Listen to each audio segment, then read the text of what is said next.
종종 페이스북이나 뭐 SNS를 통해서 주변에 정말 특별한 방식으로 목회를 하시는 분들이 계시더라고요. 근데 저는 그분들을 좀 보면서 제가 섣부르게 판단하고 결론 내린 제 잘못을 여러분한테 말씀드리는 것인데, 저렇게 특별하게 좀 희한한 방법으로 목회하시는 분들을 보면서 속으로 이런 생각이 들었어요.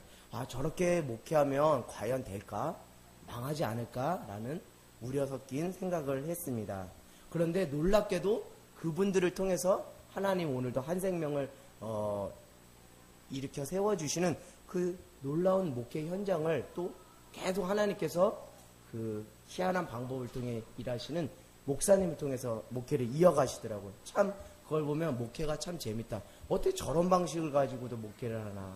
내 생각엔 이해가 되지 않는데 그분을 통해서 하나님께서 또 놀랍게 역사하시더라고요. 정말 저렇게 목회해도 될까? 학벌이 뛰어난 것도 아니고 또 외모가 출중한 것도 아니고 또 은사가 많은 것도 아니고 그렇다고 돈이 많은 것도 아닌데 무엇을 믿고서 그렇게 정말 사람들이 공감하지 않는 방식을 가지고 목회를 할까? 정말 저렇게 하면 목회가 잘 될까? 라는 생각을 할 때가 있었습니다. 정말 다른 것을 보더라도 어떤 것을 내세울 만한 그런 것이 없어요. 그런데 그 목사님께서 목회를 이어가실 수 있는 한 가지 절대적인 목회적 비결이 있었더라고요. 그것은 무엇이냐면 하나님을 향한 간절한 기도와 또 순수한 기도와 내어 맡기는 그 기도가 그 목회 현장 가운데 있었기 때문에 어떤 방식으로 그 목회를 이어가든지 간에 그 목회가 열매를 맺더라고요. 저는 그것을 보면서 많은 것을 깨닫고 저 자신의 그 섣부른 판단을 하나님 앞에 회개하는 시간을 가졌습니다. 저는 그것을 보면서 그렇지, 목회라는 것이 내 능력으로 하는 것이 아니지. 목회라는 것은 하나님을 주인으로 모시고 내가 하나님의 종이 되어 하나님께 기도하고 하나님이 주시는 마음을 따라 순종하며 하나님께 내어 맡기는 게 목회지 다른 게 목회겠는가 하는 생각을 하게 됐습니다. 그 목사님이 다른 어떤 것은 준비되어 있지 못할지라도 정말 하나님 앞에 내어 맡기며 기도함으로 나가는 그 목사님을 하나님께서 귀하게 여기셔서 그를 통해서도 하나님이 일을 행하시는 것을 보면서 목회라는 것은 철저히 내 능력이 아닌 오직 하나님의 은혜 가운데, 특별히 기도 가운데 부어주신 하나님의 은혜로 감당할 수 있다는 것을 저는 다시 한번 겸손함으로 깨닫고 겸허하게 받아들이는 시간이 되었습니다. 여러분들한테 한번 질문 하나 던져볼게요. 공중 목욕탕 입구에서 여러분들이 흔히 볼 수 있는 문구가 무엇인지 아시는 분 한번 손을 들어보세요. 목욕탕 입구에서 붙여놓는 문구가 있어요. 그 어떤 것이 있는지 아시는 분? 우리 안지연 우리 그렇죠. 그것도 있습니다. 또 우리 체력기 사모님 주일인 씨입니다. 네, 좋습니다. 우리 이용하 우리 청소년 친구. 목욕탕 출입구 입구에 붙어있는 문구가 있어요.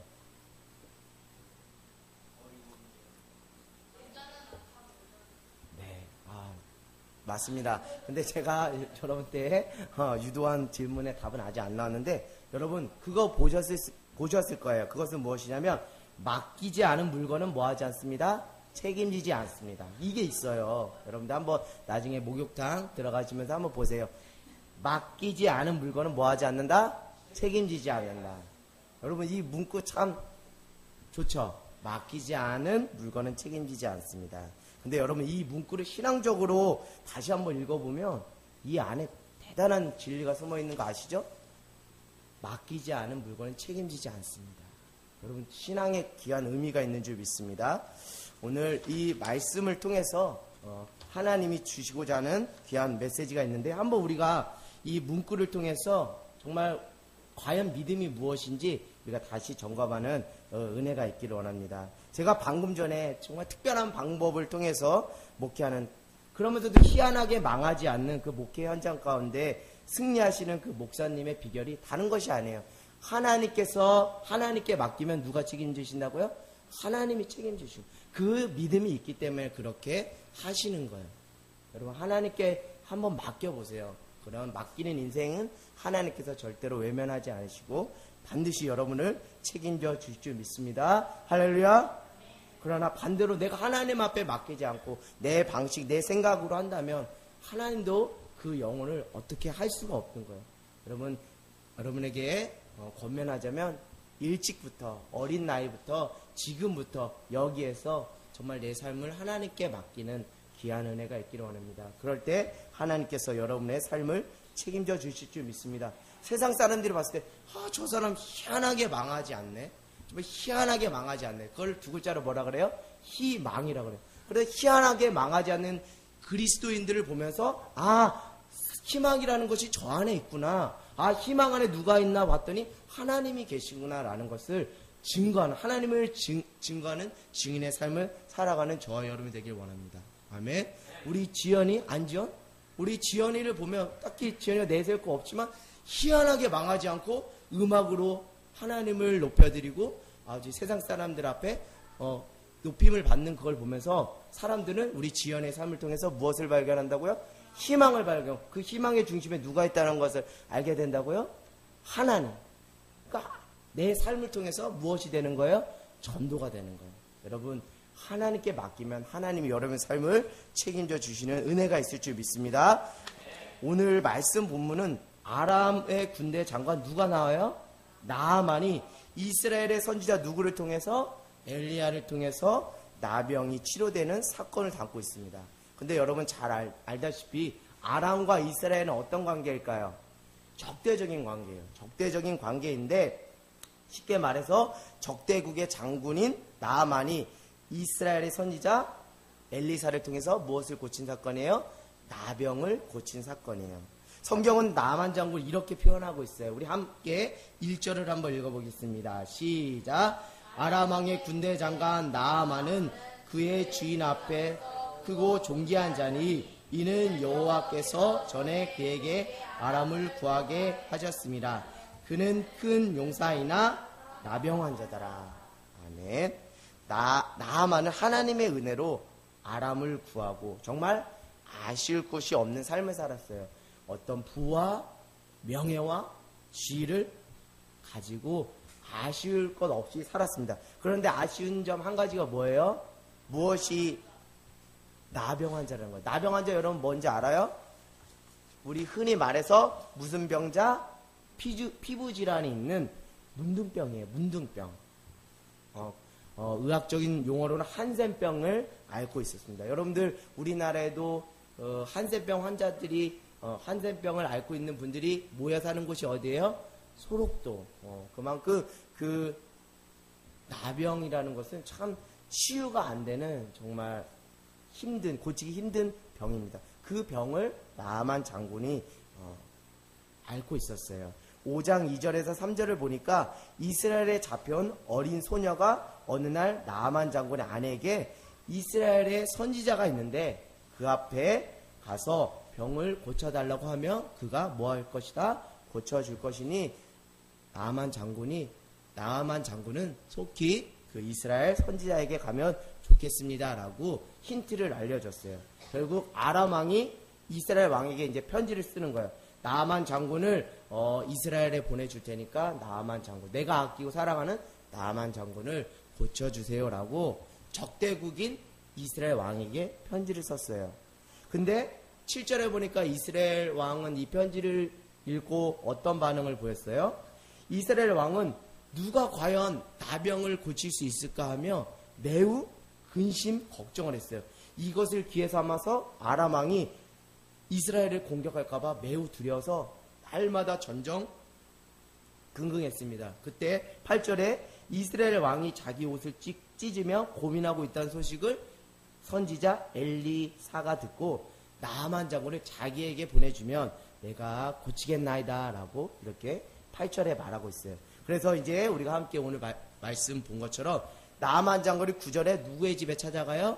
선지자 엘리사의 집에 찾아갑니다.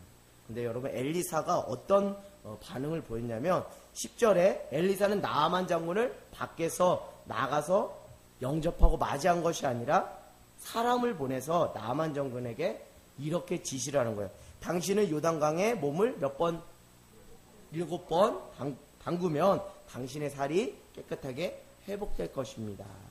11절의 이야기를 들은 나아만 장군은 기분이 매우 나빴어요.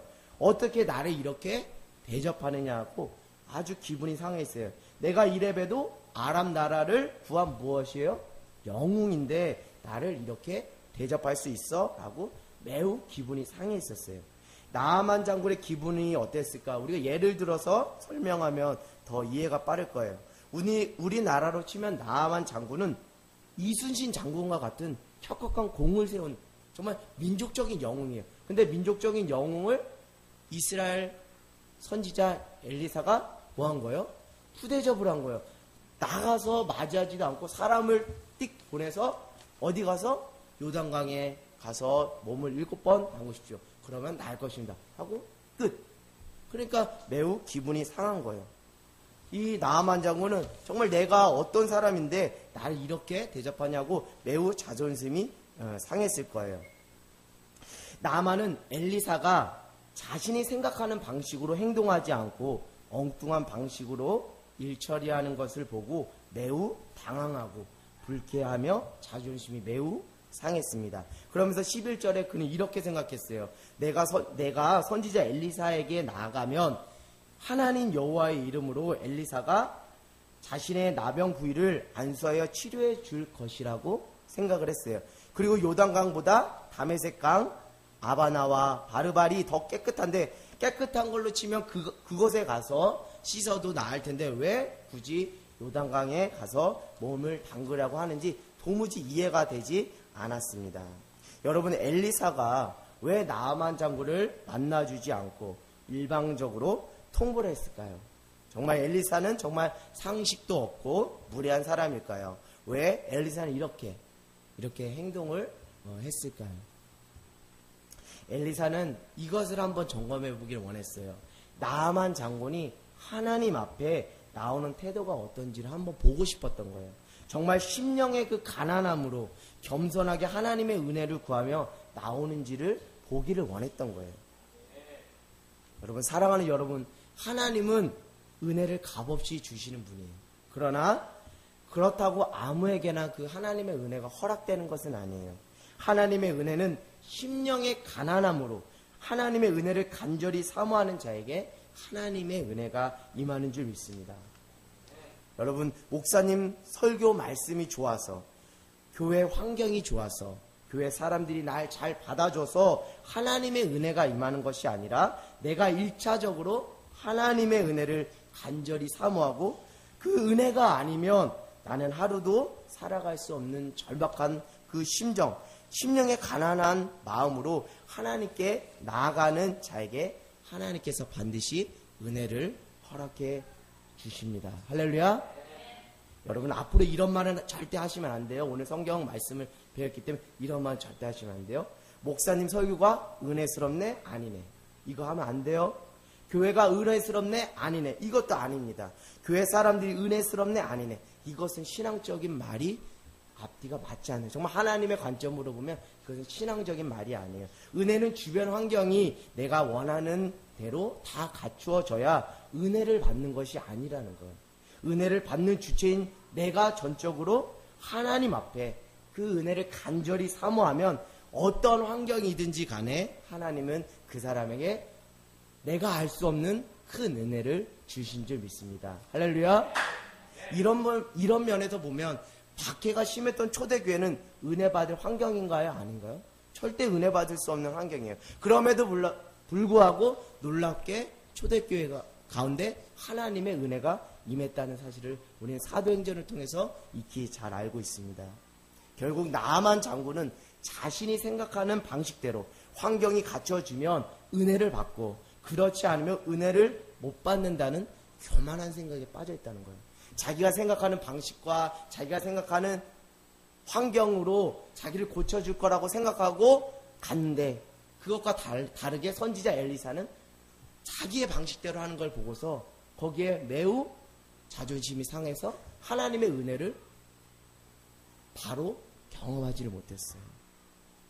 여러분, 목욕탕 입구 문구처럼 하나님께 모든 걸 맡기면 하나님께서 책임져 주신다는 것을 온전히 깨닫지 못하고 여전히 하나님의 생각보다 자신의 생각을 앞세서 하나님께 나가는 모습이 바로 나만 장군의 모습이었어요. 그것을 깨뜨리기 위해서 엘리사가 엉뚱한 방법을 택해서 그를 하나님 안에서 훈련하고 세워간 것입니다. 여러분, 하나님 앞에 나갈 때 이미 내가 다 결론 내리고 하나님은 내가 요구하는 것만 들어주시면 됩니다 라는 식으로 하나님께 나아가고 있지는 않나요? 여러분, 교회 나와서 말씀을 듣는데 이미 내가 다 결론을 내고 말씀을 듣는다면 그 말씀은 무슨 의미가 있어요? 여러분에게 어떤 영향력을 끼칠 수 있겠어요? 여러분에게 권면하자면 하나님의 말씀을 듣기 전에 여러분의 생각들을 다 비우고 나올 때, 그리고 철저히 심령의 가난함으로 그 간절하게 은혜를 사모하는 마음으로 나올 때 하나님이 그 심령을 보시고 그 영혼에게 하나님의 은혜를 쏟아 부어 주실 줄 믿습니다. 나만 장군은 이런 모습으로 나갔다는 거예요. 이런 모습으로 나갔다는 거예요. 결국 하나님을 자신의 성공과 소원을 이루는데 필요한 도구 정도로만 생각을 한 거예요. 그곳에는 하나님이 나의 삶의 주인이 되어주시며 하나님만이 유일한 치료자 되어주신다는 하나님의 절대적인 주권을 시인하고 인정하지 않은 거예요. 그냥 하나님은 여러 신들 중에 한 분이시고 하나님이라는 그 방법은 여러 가지 방법 중에 한 가지 방법이에요. 나는 하나님을 믿는 것이, 하나님을 섬기는 것이 목적이 아니라 내가 걸려있는 그 나병 고치면 그만이야. 나는 아니란 생각을 가지고 나왔기 때문에 엘리사가 그 중심을 보고 그 중심을 완전히 깨트려 버린 것이죠. 여러분, 어떤 감기 환자가 병원에 가서 의사를 만났다고 합니다. 의사가 어디가 아파서 왔습니까? 라고 묻자 그 환자가 정확한 증상을 말하지 않더라는 거예요. 어디 아파서 오셨냐고요? 말을 하지 않는 거예요. 정말 어디 아파서 오셨냐고 하니 의사한테 그 증상을 말해주지 않는 거예요. 그래서 의사가 우여곡절 안에 그 환자가 감기가 걸렸다는 것을 알고 이제 감기약을 처방해 주려고 하는데 피부과 약으로 처방해 달라고 하는 환자가 있다면 여러분, 누가 이상한 사람인가요? 환자가 이상한 사람이에요? 의사가 이상한 사람이에요? 환자가 이상해요. 근데 여러분, 더 우리가 이 이야기를 가볍게 치부하면 안 되는 것이 이러한 어리석은 행동을 우리는 나아만 장군처럼 신앙생활 가운데 행하고 있다는 사실이에요. 하나님이 나를 누구보다 잘 알고 계시는데 하나님이 나를 해결할 처방전을 다 가지고 계시는데 내가 가지고 있는 처방전으로 이거 끊어달라고 이렇게 약을 줘달라고 하는 생떼 부리는 그 신앙의 모습이 우리 안에 있다는 거예요. 여러분, 하나님은 누구보다 우리를 너무 잘 알고 계십니다. 우리의 앉고 일어섬을 아시고 우리의 머리털까지도 세시고 졸지도 주무시지도 않으시는 우리를 지으신 하나님이 우리를 잘 알고 계세요. 그렇기 때문에 우리의 문제 해결의 그 방식과 열쇠의 키도 하나님이 가장 잘 알고 계신다는 거예요. 하나님은 우리를 늘 선한 길로 인도하십니다. 하나님은 절대 실수하지 않으시는 하나님이에요. 그런데 문제는 무엇이에요? 하나님이 선한 길로 인도해 주시고 하나님이 실수하지 않는 하나님이신데 그 하나님에 대해서 우리가 의심하고 그 하나님을 믿고 내 삶을 맡기지 않는 우리의 그 믿음 없음이 우리가 돌아보아야 될 그 신앙의 문제라는 것이죠. 여러분, 이 사실을 믿으세요? 하나님이 선한 길로 우리를 인도하여 주시고 하나님은 실수하지 않으시는 분이시라는 거 여러분 믿으십니까? 정말 믿으세요? 믿으신다면 하나님 앞에 여러분의 삶을 전적으로 맡기는 귀한 은혜가 있기를 주님의 이름으로 간절히 소망합니다. 그럴 때 하나님께서 여러분의 삶을 책임져 주실 거예요. 사랑하는 우리 청소년 친구들, 지금 공부가 여러분의 인생의 전부가 아니에요. 그 공부를 감당하게 하시고 그 지혜를 주시는 하나님께 여러분의 인생을 맡겨보세요. 그러나 하나님께서 지혜를 주시고 여러분의 꿈과 비전을 주셔서 그때그때마다 사람을 붙여주시고 환경을 열어주셔서 하나님의 소원이 여러분을 통해서 이루어가는 은혜를 경험하게 될 것입니다. 여러분이 할 수 있는 유일한 길은 믿음으로 하나님께 맡기면 그분이 여러분을 책임져 주시고 선한 길로 인도해 주실 줄 믿습니다. 결국 우여곡절, 여러 가지 우여곡절이 있었어요. 그러나 14절에 나아만 장군은 이스라엘 어린 여종의 권유로 다시 선지자 엘리사가 시키는 대로 요단강에 몸을 7번 담궜더니 어린아이와 같이 살이 회복되었습니다. 자신이 생각하는 방식은 아니었지만 특별한 방식으로도 하나님께서 역사하신다는 것을 경험한 나아만 장군은 15절에 이렇게 고백하고 있습니다. 우리 함께 15절을 읽어보겠습니다. 시작. 나아만 장군이 군대와 함께 하나님의 사람들에게 돌아와서 그의 앞에 서서 이르되 내가 이제 이스라엘 외에는 온천에 신이 없는 줄 아나이다. 청하건대 당신의 종에게서 아멘. 병고침을 받은 나아만 장군은 자신에게 특별한 방식으로 나병을 고치려고 했던 엘리사에게 찾아가서 이스라엘의 하나님만이 유일한 참 신이심을 고백합니다. 그 전까지는 여러 신들 중에 하나라고 생각하고 내 소원을 이루는 여러 수단 중에 하나로만 생각했는데 이제 특별한 은혜를 부어주신 특별한 방식으로 특별하게 일하시는 그 하나님을 보면서 야, 하나님은 참 신이구나 하는 것을 깨달은 그는 참 신은 하나님 한 분밖에 없다는 그 고백을 하게 됩니다. 이제 특별한 방식으로도 일하시는 하나님의 은혜를 경험한 나아만 장군은 이제 더 이상 자존심으로 살지 않고 주존심으로 살아가는 인생이 되었어요. 그 전까지는 엘리사한테 왜 화가 났어요? 민족적인 영웅인 나를 어떻게 이렇게 대접할 수 있느냐고 자존심이 상해서 매우 불쾌하게 기분 상해했던 그 나아만이 이제는 특별한 은혜를 경험한 나아만이 이제는 자존심을 내세우는 것이 아니라 주존심을 세워서 그 자존심을 깎아내렸던 그 엘리사에게 직접 찾아가는 그 장면이 나옵니다. 결국 나아만 장군은 이제 자존심을 버리고 주존심으로 살아가는 인생으로 변했어요. 그 변화의 그 첫 열매가 자존심이 아니라 무엇이라고요? 주존심. 여러분 자존심 내어서 잘 되는 사람 절대 없어요. 특별히 신앙이 있는 사람에게 자존심은 정말 독약과도 같습니다. 자존심 내세우지 마세요. 자존심 내세우면 누가 알아줄 것 같아요? 아무도 안 알아줘요. 자기 풀에 자기 꺾여 그냥 넘어지고 그냥 소멸할 뿐입니다. 이제는 여러분 자존심이 아니라 주존심으로 살아가는 저와 여러분이 되기를 원합니다. 그리고 하나님의 주권을 인정하는 인생으로 변화되었어요. 이전까지는 하나님은 여러 신들 중에 하나의 신 정도만 그는 생각했습니다. 그리고 하나님을 내 삶의 문제를 해결해 줄 수 있는 유일한 분이라고 생각한 것이 아니라 여러 방법 중에 하나의 방법이라고 생각을 했어요. 그러나 특별한 방식으로 일하시는 하나님의 은혜를 경험한 나아만 장군은 이제 하나님의 절대 주권을 인정하게 되었습니다. 하나님만이 나의 인생을 아시고 하나님만이 나의 인생의 문제를 해결해 주실 유일한 해결자 되어 주신다는 하나님의 그 절대적인 주권을 인정하게 되었어요. 여러분 우리 신앙생활을 하다 보면 또 교회가 세워지는 과정 속에서 아무리 인간적으로 생각해 보아도 저거는 정말 좋고 그리고 효과적인 방법이라고 생각을 할지 몰라도 그것을 하나님께서 허락해 주시지 않는다면 우리는 아무것도 할 수 없는 존재라는 것을 깨닫는 은혜가 있기를 원해요. 정말 효과적이고 정말 효율적으로 정말 이런 방법을 택하면 교회가 삽시간에 부흥하고 사람들이 잘 세워질 것 같지만 상식적으로 맞는 얘기지만 그것을 하나님이 허락하지 않으시면 결코 그 일을 이룰 수 없는 오직 이를 이루실 수 있는 분은 하나님 한 분밖에 없다라는 것을 우리가 깨닫기를 원합니다.